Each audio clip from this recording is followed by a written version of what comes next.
नमस्कार दोस्तों, मैं प्रगति सिंह अपने YouTube channel learn with fun में आप सभी परिवार का तहे दिल से स्वागत करती हूँ। और आज हम लोग पार्ट सेकेंड इसका पढ़ेंगे चैप्टर 1। और इसमें जो इसका जो फर्स्ट चैप्टर था उसका पार्ट 1 जो है वो मैंने आप लोग को पढ़ा दिया। आई होप बहुत अच्छा लगा आपको।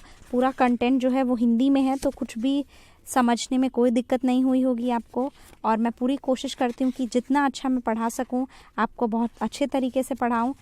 तो ये सारी चीज़ें हैं। तो फर्स्ट में हम लोग ने अभी कहाँ तक सारी ट्रेडिंग चेंजेस थ्रू 1000 ईयर्स, ये जो है 1000 जो साल का जो वर्ष है, इसमें हम लोग सारी चीज़ें पढ़ेंगे कि कैसे जो है चेंजेस आए, क्या पॉलिटिकल अगर सोशल रिफॉर्म हुआ, new social and political groups कैसे हुआ, उसमें जो है जब एग्रीकल्चर यानी कि जब खेती का विस्तार होने लगा तो धीरे धीरे जो है वो पेड़ों की कटाई शुरू हो गई। तो इस तरीके से देन उसमें हम लोगों ने ये भी चीज़ें पढ़ी थी कि कैसे न्यू टूल्स इरिगेशन में पर्शियन व्हील का यूज़ हुआ इरिगेशन में, सिंचाई में। उसके बाद से हम लोग ने और क्या चीज़ें पढ़ी थी कि जो स्पिनिंग व्हील है वो वेविंग में यूज़ होने लगा। देन न्यू फूड्स, कुछ नए खाद्य सामग्री भी आए, पेय पदार्थ भी आए। और वो कैसे है, जैसे उसमें मान लीजिए कि पोटैटो हम लोग ने देखा, कॉर्न देखा, चिली देखा, टी एंड कॉफ़ी। तो ये सारी जो चीज़ें हैं जो वहाँ से बाहरी लोग आए, जो जहाँ से आते गए, वो सारी ये चीज़ें जो है वो लाते गए। तो ये स्टोरी चली। फिर हम लोग ने देखा था कि कैसे, क्योंकि हम लोग पॉलिटिकल ग्रुप भी पढ़ रहे हैं, तो उसमें हम लोग ने देखा कि कैसे लोग जो है वो एक जगह से दूसरी जगह जाने लगे। तो ग्रेटर मोबिलिटी आई पीपल की। देन तो पीपल जो है, जो लोग हैं वो ट्रैवल करने लगे एक डिस्टेंस से दूसरे डिस्टेंस में। देन ये सारी चीज़ें। अब हम लोग क्षेत्र और साम्राज्य पढ़ेंगे, तो यानी कि रीजन एंड एम्पायर। यहाँ पे देखिए ये बहुत ये तो वीडियो ये तो बहुत छोटा है, क्योंकि बहुत कम ही पार्ट बचा होता, तो मैंने सोचा कि पहले वीडियो में उतना पढ़ लिया जाए, फिर इसमें सो आप बोर बिल्कुल नहीं होगा। स्किप करने की कोई ज़रूरत नहीं है, अच्छे से पढ़िए, मन से पढ़िए। इसमें देखिए क्षेत्र और साम्राज्य में आइए पढ़ते हैं क्या दिया हुआ है कि जो चोल है वो अध्याय 2, तुगलक अध्याय 3 और मुगल जो है अध्याय 4 जैसे बड़े बड़े राज्यों के अंतर्गत कई सारे क्षेत्र आ जाते हैं। ये सारे चैप्टर सभी हम लोग पढ़ेंगे। दिल्ली के सुल्तान गयासुद्दीन बलबन, अब देखिए गयासुद्दीन बलबन जी का पीरियड याद कर लीजिए, 1266 टू 1287 की प्रशंसा में एक संस्कृत प्रशस्ति के उदाहरण के लिए अध्याय 2 देखिए। मैं इस विशाल साम्राज्य का, एक्चुअली ये फर्स्ट चैप्टर जो है वो अभी आपको हाईलाइट बता रहा है कि क्या क्या इस 1000 ईयर के हम लोग ने क्या क्या चीज़ें अचीव की हैं, यानी सक्सेस रेट बता रहा है। देन उसमें बता रहा है कि ये चीज़ें हुई थी। इसके बाद हम लोग सारे इसके चैप्टर्स पढ़ेंगे कि इस 1000 वर्ष में क्या क्या हुआ। तो इसमें देखिए ये मैप के थ्रू है कि कैसे जो भी राजा थे वो अपने एरिया को जीत लेते थे, तो वो कैसे उसे फोरफिट कर देते थे। 6th क्लास में भी हम लोग ने पढ़ा था कि लोग जो है वो ऊंची ऊंची दीवारों से अपने किले का वो फोरफिशन ऑफ वॉल्स कर दिया करते थे। तो ये इसमें भी कुछ ऐसा ही है कि कैसे जो साम्राज्य वो जीते जाते थे, उस साम्राज्य को ये लोग लेते जाते थे, वहाँ पे ही अपना जो है उसको रूल को जो है वो स्टैब्लिश करते जाते थे। तो ये सारी चीज़ें हैं जो हम लोग क्षेत्र और साम्राज्य में पढ़े हैं, ठीक है। उसके बाद से यहाँ पे देखिए दिया हुआ है कि और जैसे जैसे ये लोग जीतते जाते थे, जो साम्राज्य, वहाँ से लोग जो है पलायन करते जाते थे। और at the same time they try to understand why rulers kept claiming to have control over different parts of the subcontinent. Actually map के बारे में भी हम लोग ने पढ़ा कि एक मैप फर्स्ट था, एक मैप 2 था। जो दोनों मैप है उनमें डिफरेंस था, क्योंकि जोग्राफिकल इंडिकेशन दोनों में बहुत अलग अलग था।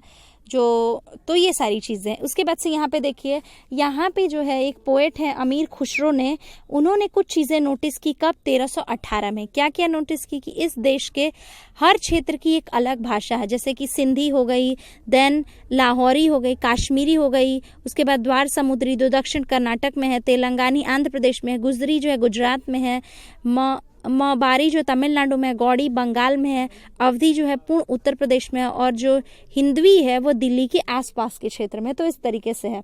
उसके बाद से देखिए और लिखा हुआ है कि अमीर खुसरो ने आगे बतलाया कि इन भाषाओं के विपरीत एक भाषा संस्कृत भी है, जो किसी विशेष क्षेत्र की भाषा नहीं है। ये एक प्राचीन भाषा है जिसे केवल ब्राह्मण जानते हैं, आम जनता नहीं जानती है। तो ये सारी चीज़ें हैं जो अमीर खुसरो ने इन सारी चीज़ों को जो 1318 में सारी चीज़ें बताई थी। उसके बाद से देखिए नीचे के पैराग्राफ में बोल रहा है कि सन 700 तक कई क्षेत्रों के अपने भौगोलिक आयाम तय हो चुके थे और उनकी अपनी भाषा तथा संस्कृति विशेषताएं स्पष्ट हो गई थी। चैप्टर 9 में हम लोग और सारी चीजें पढ़ेंगे, जैसे चोल, खलजी, तुगलक और मुगल जैसे राजवंश अनेक क्षेत्रों में एक विशाल साम्राज्य भी खड़ा कर लेते थे। तो इस तरीके से जो भी अलग अलग साम्राज्य थे उनकी अलग भाषाएं थी, अलग संस्कृति थी, ये सारी चीजें हैं जो हम लोग पढ़ेंगे। यहाँ पे देखिए लिखा हुआ है कि 18वीं सदी में मुगल वंश पतन के ढलान पे था, फलस्वरूप क्षेत्रीय राज्य फिर से उभरने लगे। लेकिन ये चैप्टर 10 में हम लोग पढ़ेंगे। लेकिन वर्षों से जो सर्व क्षेत्रीय साम्राज्यों का शासन चल रहा था, उस क्षेत्रों की प्रकृति बदल गई थी। उन पर कई छोटे बड़े राज्यों का शासन चलता रहता था और उन राज्य की बहुत सी बातें इस उपमहाद्वीप के अधिकार भाग पे फैले इन क्षेत्रों को विरासत में मिली हुई थी। इस तथ्य का पता हम उन परंपराओं से लगाते हैं जो इन क्षेत्रों में उभरी थी। इन परंपराओं में कुछ एक दूसरे से भिन्न और कुछ एक समान है। ऐसी परंपराएं हमें प्रशासन, अर्थव्यवस्था के प्रबंधन, उच्च संस्कृति तथा भाषा के संदर्भ में मिलती है। सन 700 से लेकर 1750 के बीच के 1000 वर्षों में इन विभिन्न क्षेत्रों की प्रकृति एक दूसरे से कटकर अलग अलग नहीं पनपी थी।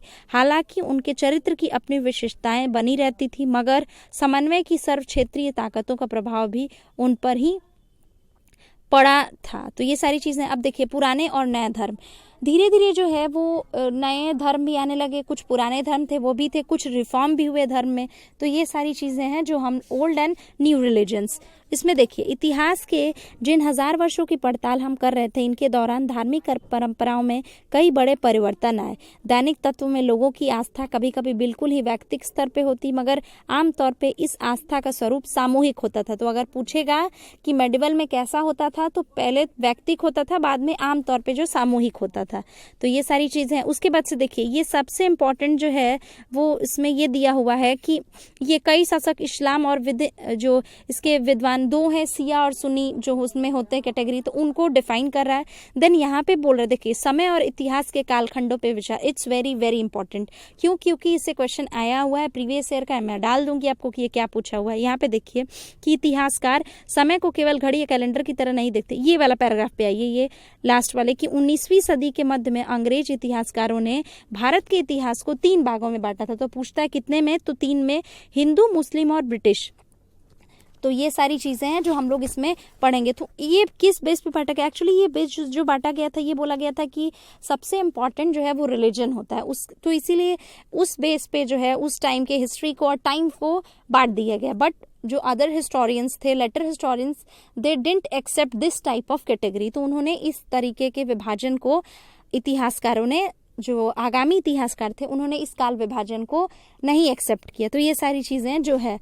उसके बाद से देखिए दिया हुआ है कि इसमें तो ये है कि समय और इतिहास के कालखंड पे हम लोगों ने विचार देख लिया कि कैसे जो है वो डिफरेंट टाइम में जो है ब्रिटिशर्स ने, हिस्टोरियंस ने जो है वो हिंदू, मुस्लिम और ब्रिटिश के टाइम में। देन यहाँ पे देखिए this revision was based on the idea that the religion of rulers was the only important historical change and that they were no other significant development in the economy, history और culture. Such a division also ignore the rich diversity of the subcontinent. ये क्या बोल रहा था कि इस विभाजन को आज बहुत सारी थी, उसमें क्या हुआ कि सबसे पहले जो है विभाजन किस बेस पे किया गया? रिलीजन के बेस पे। क्यों? क्योंकि उसे ही सबसे ज्यादा प्रायोरिटाइज किया गया, सबसे ज्यादा वरीयता दी गई। और सारी चीजें जो समाज, संस्कृति, अर्थव्यवस्था है, इसको कोई भी उसमें महत्वपूर्ण बदलाव नहीं आता या उसे माना भी नहीं गया। इसमें देखिए फिर दिखा हुआ है कि इस काल विभाजन को आज बहुत सारे इतिहासकार स्वीकार नहीं करते हैं। अधिकतर इतिहासकार आर्थिक तथा सामाजिक कारकों के आधार पर ही अपने अतीत के विभिन्न कालखंडों की विशेषताएं तय करते हैं। पिछले साल आपने जो इतिहास पढ़े थे, तो ये सारी चीजें। उसके बाद से इसमें आ जाइए। ये देखिए भारत के इतिहास के ये 1000 साल अनेक बदलावों के साक्षी रहे हैं। आखिर 16वीं और 18वीं शताब्दी 8वीं और 11वीं शताब्दियों से काफी भिन्न थी। इसीलिए इस सारे काल को एक ऐतिहासिक इकाई के रूप में देखना समस्याओं को खाली नहीं है। फिर मध्यकाल की तुलना प्राय आधुनिक काल से की जाती। आधुनिकता के साथ भौतिक उन्नति और बौद्धिक प्रगति का भाव जुड़ा हुआ है। तो ये है जो किसका भाव जुड़ा हुआ है? तो प्रगति का भाव जुड़ा हुआ है। किसके? आधुनिकता के साथ। मतलब मध्यकाल की तुलना किससे की जा रही है? आधुनिक काल से की जा रही है। तो हम लोग क्या पढ़ेंगे? पहले हम लोग ने एंशिएंट पढ़ लिया, अभी हम लोग मेडिवल पढ़ रहे हैं, देन मेडिवल के बाद मॉडर्न पढ़ेंगे। क्योंकि धीरे धीरे जो है विकास की दर है, जो प्रगति का जो क्रम है, वो धीरे धीरे क्या हुआ? बदलता गया। तेजी से विकास हुआ, उसमें उन्नति हुई।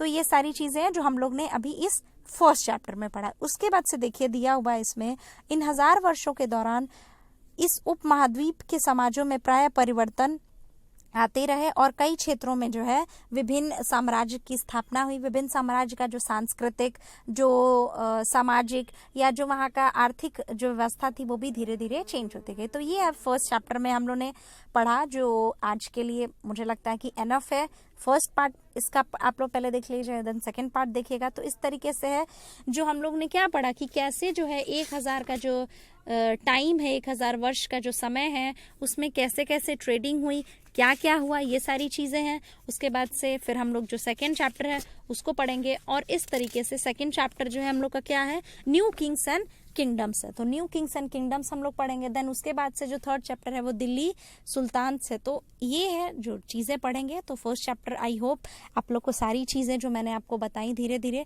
वो सब समझ में आ गई होंगी। टोटली मैटर हिंदी में है तो और अच्छे तरीके से आ गई होगी। मैंने पूरी कोशिश की आपको एक्सप्लेन करने की। So that's all for today.